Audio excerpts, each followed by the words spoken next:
अस्सलाम वालेकुम नाजरीन, मैं हूं आपका मेज़बान सैयद समर अब्बास। आज मैं इंतहाई अहम पॉलिटिकल डेवलपमेंट्स पर कुछ आपके साथ अहम ख़बरें और कुछ अंदर की मालूमात लेकर हाजिर हुआ हूं।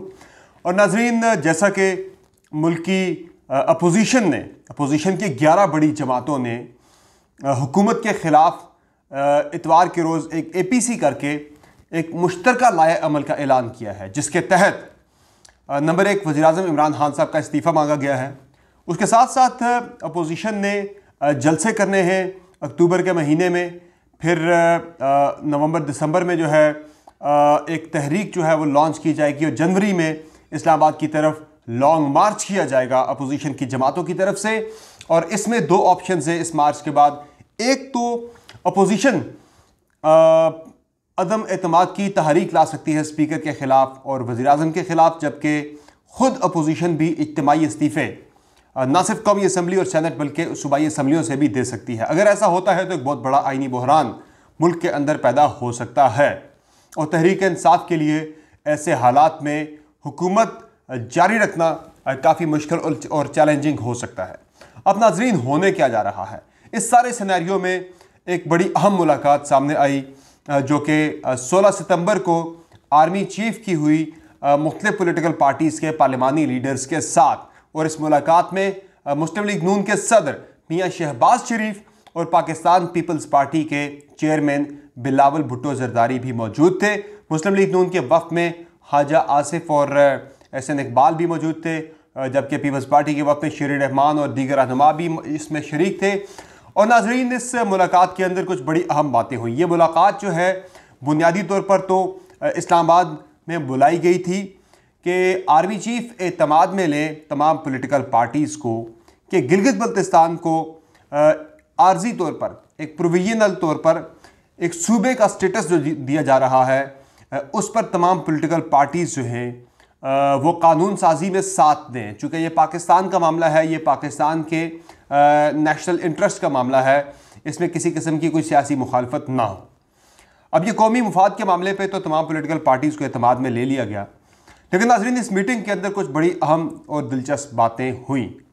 नंबर 1, इसमें शहबाज शरीफ साहब ने कुछ गिले शिकवे किए, तो उस पर उन्होंने बात की कि इमरान खान साहब की शिकायत की बेसिकली कि जी असम्बली में इमरान खान साहब जो है वो मियां नवाज शरीफ के बारे में कहते हैं कि उनकी जैसे ग्वाल मंडी में दुकान थी उनकी और उनके वालिद की, और इसाक डार के वाले से कि इनकी साइकिलों की दुकान थी इनके वालिद की। तो इस तरह की बातों पे ये नून लीग की तरफ से जो शिकवा सामने आया तो उस पर army chief general Qamar Javed Bajwa ने यह जवाब दिया कि शहबाज शरीफ साहब बैठे हैं, आप लोग भी माजी में एक दूसरे के पेट फाड़ने की बातें करते रहे, ये सियासी मामलात हैं, आप हमें इन सियासी मामलात से दूर रखिए, खुदारा हमें सियासी मामलात में मत घसीटिए। अब नाजरीन, इसमें बिलावल भुट्टो जरदारी की तरफ से शिकवा किया गया कि लेवल प्लेइंग फील्ड नहीं मिल रही, जिस पर आर्मी चीफ ने कहा कि फिर उन्होंने उनको यकीन दहानी कराई कि इन पॉलिटिकल मामलात में हमें मत घसीटें, हमारा कोई लेना देना नहीं है। अब गिलगित बल्तिस्तान के इंतखाबात आ रहे हैं, उन इंतखाबात में जिस तरह आप लोग चाहते हैं पार्लिमानी कमेटी बनाएं, उसमें आप इंतखाबी इस्लाहात आपने जो भी करनी है वो करें, उनके तहत आप गिलगित बल्तिस्तान के इंतखाबात कराएं। आर्मी किसी पोलिंग स्टेशन के अंदर नहीं जाएगी, फ़ौज सिर्फ बाहर निगरानी पे ड्यूटी करेगी, सिक्योरिटी की ड्यूटी करेगी, बाकी आप लोग आपस में तय कर लें, हमारा किसी किस्म का कोई भी अमल दखल नहीं होगा। अब इस पे बिलावल भुट्टो जरदारी साहब ने DG ISI की तरफ रिपोर्टेडली इशारा करते हुए कहा कि हमें आपकी गारंटी चाहिए, हमें यानी DG ISI जनरल फैज़ हमीद साहब की गारंटी चाहिए कि ये मुदाखलत नहीं करेगी। बिल्कुल यकीन दहानी करवाई गई कि हमारी कोई मुदाखलत नहीं होगी, आपको लेवल प्लेइंग फील्ड वहाँ पे है और आप जाके करें अपनी कैंपेन, आप पॉलिटिकल पार्टी जाने, JB का इलेक्शन जाने, हमारा उस इलेक्शन के साथ कोई लेना देना नहीं है। अब नाजरीन, इस एक तरफ तो मियाँ साहब ललकार रहे थे इतवार के रोज़ यानी 20 तारीख को मुल्की फ़ौज को कि हमारा मुकाबला इमरान खान के साथ नहीं, उसे लाने वालों के ख़िलाफ़ है, तो वो सीधे सीधा फ़ौज को उन्होंने बहुत सख्त तनकीद का निशाना बनाया। हालांकि इससे 4 रोज़ पहले यानी 16 तारीख को, 16 सितंबर को शहबाज शरीफ साहब और उनकी मुस्लिम लीग नून की पार्टी का जो डेलीगेशन है पार्लिमानी पार्टी, वो आर्मी चीफ से एक पूरी ब्रीफिंग लेके आई तमाम मामलात के ऊपर।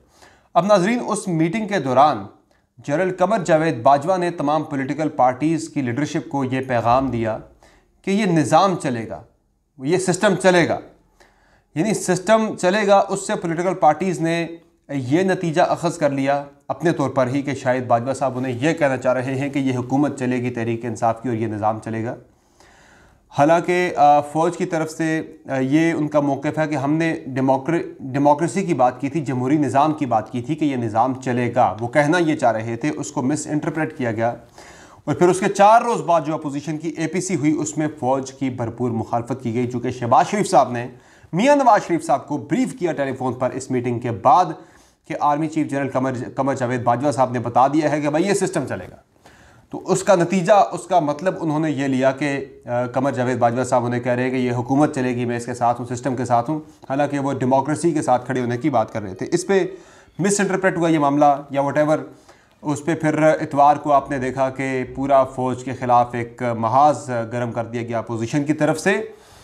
नाजरीन, अब इस सारे मामले पे अब होना यह है कि मौलाना साहब जो कि दूल्हा हैं इस अपोजिशन की पूरी APC पूरी तहरीक का, अब वो दूल्हा साहब को नायब ने तलब कर लिया 1 अक्टूबर को। अब इसके बाद होना यह है कि अब जो अपोजिशन है उसमें मियाँ नवाज शरीफ तो पाकिस्तान के अंदर है नहीं, जरदारी साहब जो हैं वो भी कह रहे हैं कि शायद मुझे भी गिरफ़्तार कर लिया जाए। तो ये तहरीक कैसे चलेगी? क्या ये तहरीक चल पाएगी भी या नहीं? और अभी तक जो पैटर्न एक नज़र आ रहा है पिछले 10 इवेंट्स का, उसमें जब भी अपोजिशन करीब आई कोई हुकूमत के ख़िलाफ़ एक मुश्तरका महाज लॉन्च करने की कोशिश की तो उसमें अपोजिशन तकसीम का शिकार हुई। अब भी कवी खदशा और इम्कान ये मौजूद है कि अपोजिशन आपस में एक दूसरे के साथ उलझ पड़े। यानी पीपल्स पार्टी, नून लीग या मौलाना साहब जो हैं, ये बड़ी जो पॉलिटिकल पार्टीज़ हैं, कभी इम्कान इस बात का है कि ये आपस में उलझ पड़ेंगी। और एक और बात मेरी याद रखिएगा, मैं अपनी इन्फॉर्मेशन, एक्सक्लूसिव इन्फॉर्मेशन आपके साथ शेयर कर रहा हूँ। मेरी कुछ मुस्लिम लीग नून के रहनुमाओं से बात हुई, कुछ MNAs के साथ। वो सख्त तशवीश में मुब्तला हैं कि जो मियाँ नवाज शरीफ साहब ने तकरीर की, फ़ौज को हदफ़ तनक़ीद बनाया, उस पर वो लोग बड़े परेशान हैं और वो अपने सियासी मुस्तक़बिल को लेकर भी काफ़ी परेशान है कि मियाँ साहब ने तो लंदन में बैठ के एक तकरीर दाग दी है, पाकिस्तान में उसका जो असर है वो हम लोगों ने फेस करना है, वटेवर। अब वो कई MNAs हैं, 12 से ज़ायद, यानी मिनिमम 12 हैं तादाद, इससे ज़्यादा हो सकती है। फ़िलहाल 12 का एक फिगर मेरे नॉलेज में आया है कि 12 अरकान कौमी असम्बली है मुस्लिम लीग नून के जो डिफेक्ट करेंगे। यानी डिफेक्ट करने से मुराद ये है कि जब भी इस्तीफ़े दिए जाएंगे, जब भी इस्तीफ़ों का मरहला आएगा, पार्लियामेंट से इस्तीफ़े देने का जब मामला आएगा, तो मुस्लिम लीग नून के 12 या उससे ज़ायद अरकान कौमी असम्बली जो हैं वो मुनहरिफ हो जाएंगे इस फैसले से, वो इस्तीफ़े नहीं देंगे। इसी तरह से पीपल्स पार्टी के अंदर भी ये हो सकता है, वहाँ पर भी डिफेक्शन का कभी इम्कान मौजूद है। लेकिन नून लीग की इतला पक्की है कि 12 के करीब MNA जो हैं वो आपस में फ़ैसला किए बैठे हैं, एक 7 का ग्रुप है, एक 5 का ग्रुप है कि उन्होंने इस्तीफ़े नहीं देने। अब ये बड़ी एक अजीब सूरत हाल मुस्लिम लीग नून के लिए बनने जा रही है। मौलाना साहब गिरफ़्तार हो गए तो वहाँ से लोगों को कौन निकालेगा? फिर पीपल्स पार्टी में जरदारी साहब कह रहे हैं कि मुझे गिरफ़्तार कर लिया जाएगा। तो समझ नहीं आ रही है तहरीक कैसे चलेगी। जो बयानात आ रहे हैं वो पहले ही शिकस्त खुर्दा किस्म के बयानात आ रहे हैं। हाँ, अब अवाम के अंदर अगर इस तहरीक को पजीराई मिलती है तो फिर यकीनी तौर पर यह तहरीक कामयाब हो सकती है, क्योंकि आपने मैस मोबिलाइजेशन करनी है, आपने सड़कों पे निकलना है, लोगों को निकालना है। अगर अवाम निकल गए तो ये तहरीक की कामयाबी की ज़मानत होगी। अब नाजरीन, इस तहरीक के जब हम मराहिल की बात करते हैं, मरहलावार, पहला मरहला था इमरान खान का इस्तीफ़ा, वो नहीं आया।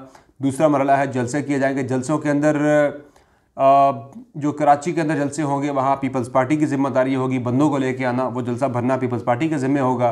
जो लाहौर के अंदर जलसा होगा उस जलसागाह को, पंडाल को भरना मुस्लिम लीग नून की ज़िम्मेदारी होगी, मुस्लिम लीग नून उस जलसे को होस्ट करेगी। जो पेशावर के अंदर जलसा होगा उसे मौलाना फजलुर रहमान साहब और ANP जो है वो मुश्तरका तौर पर होस्ट करेगी। यानी ज़िम्मेदारी लेके तमाम पॉलिटिकल पार्टी जहाँ जहाँ जलसा होता है, जो जिसका स्ट्रॉन्ग होल्ड है वो वहाँ से होस्ट करेंगी ताकि जलसों को कामयाब बनाया जा सके, प्रेशर बिल्ड किया जा सके।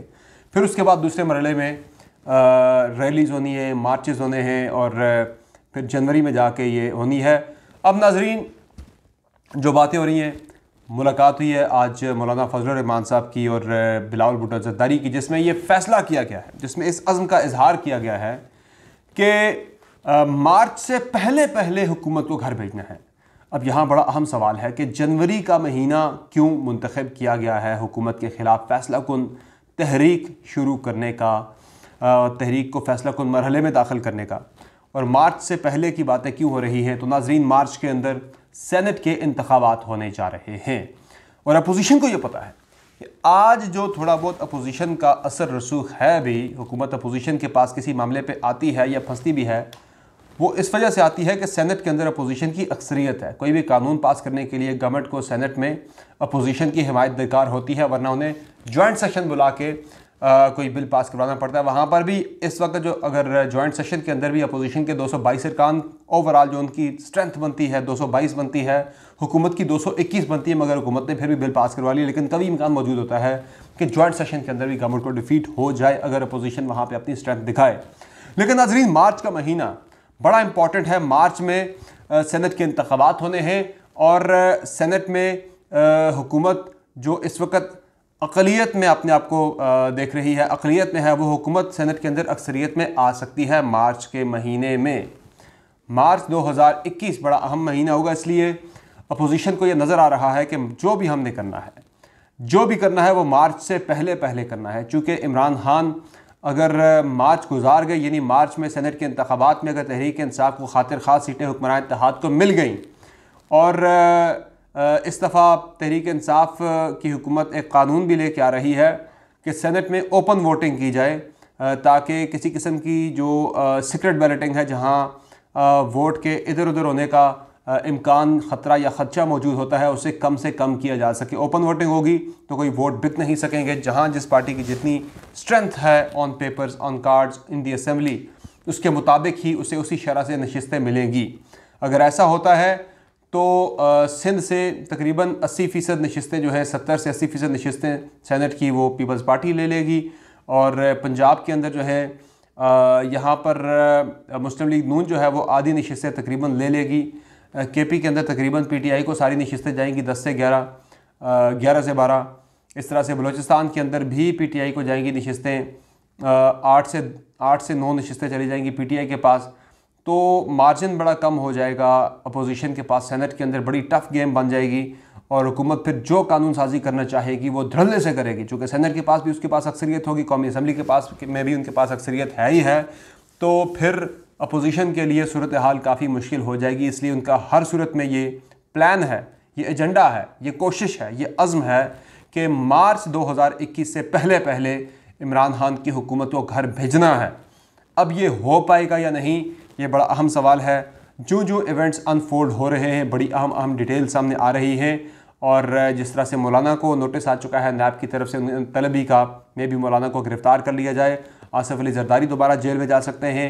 मियाँ नवाज शरीफ ने पाकिस्तान आना नहीं। शहबाज शरीफ की जो दरख्वास्त ज़मानत है वो अब उनकी जो ज़मानत है उसमें 24 सितंबर तक की तोसी की गई है।